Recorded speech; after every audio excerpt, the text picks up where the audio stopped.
We're going to be installing Ubuntu 20.4 LTS in VirtualBox, long-term support. LTS, that's what it means. Go on Google and type Ubuntu. Make sure you're in Google where you have the Ubuntu website and click on downloads. It opens up.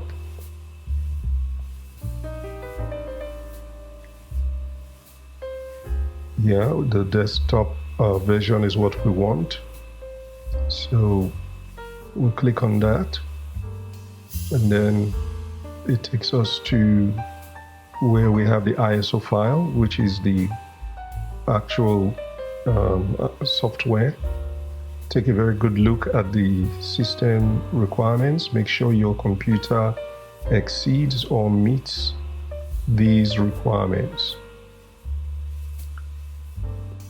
We will not use a USB or a DVD, so don't worry about that. So let's click on that. Forget about signing up for anything. Just wait for it to download.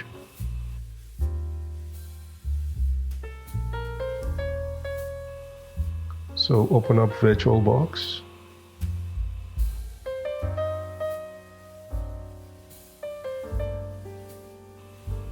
Now in the new tab, yes, the new tab, click on that, put your name or whatever name you want to put, and then look for the newly downloaded file.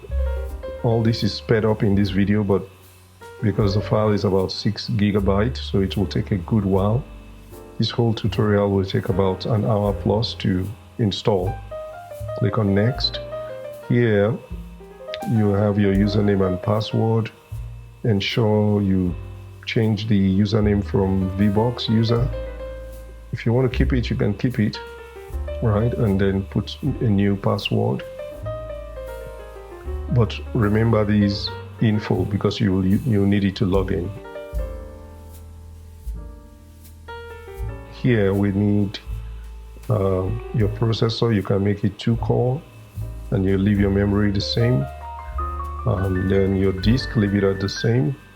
And this is a summary of everything. Click finish and wait for your Ubuntu operating system to begin the installation process.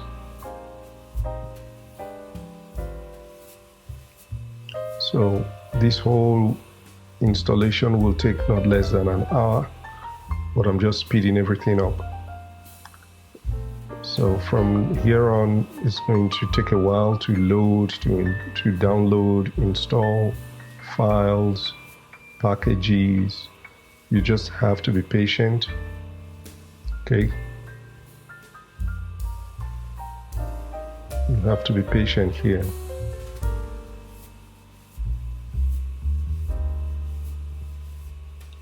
Just ensure you have enough memory allocation and CPU core so that it won't fail. The installation will not fail.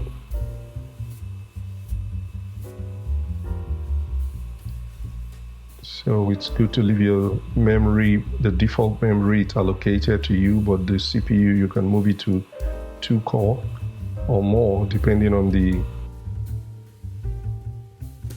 spec of your processor.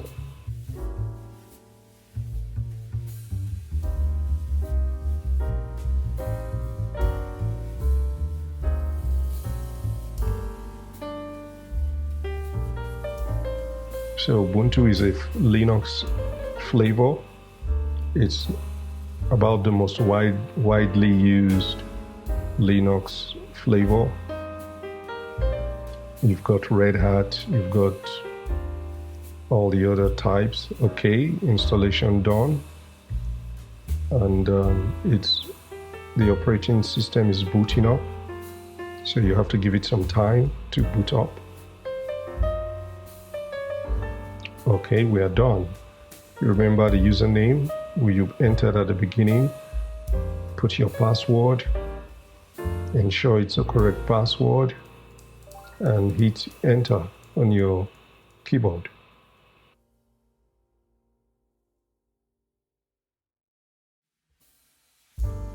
So these you just skip all these. Next, skip, just click next, next, and done. Click that tab at the bottom and search for terminal. Double click on terminal. So we are here on terminal, but if you look, it's so small.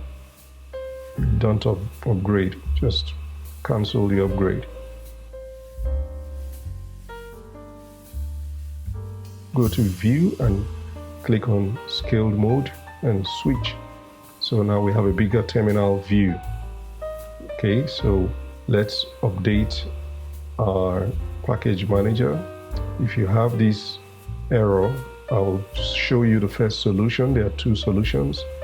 So the first one is to use this command, enter your password, the one you use to log into this operating system, and then once you're done, you use this command that you're seeing there with your username that you specified at the beginning.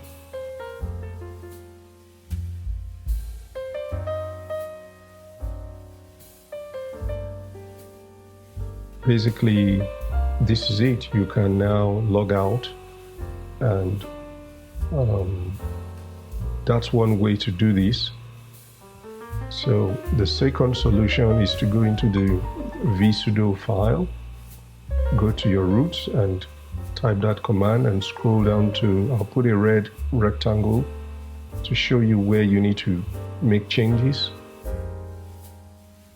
Yes, exactly there. Put your name, the name you used to log in, and then space, and every other thing you see on top, just type the same thing. And then you close this page. I'm going to put the command to close from this page. I'll send it to you so you will see. So these are the two solutions. We exit and then we come back to update our package manager, and you see it will run. Put your password and that's it.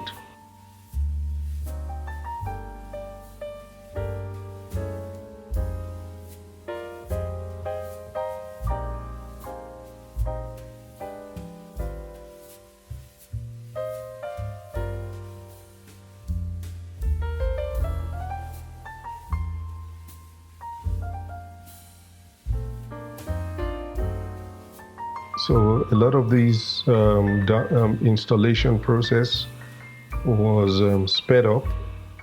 Just be ready to go through these. Just prepare at least 2 hours aside the download stage of the installation file. If there are any issues during your installation, don't forget to reach out to me in our Telegram group, and we'll sort it out. But if you are going to be good in DevOps or cloud, you need to learn this stuff. So the package manager is done.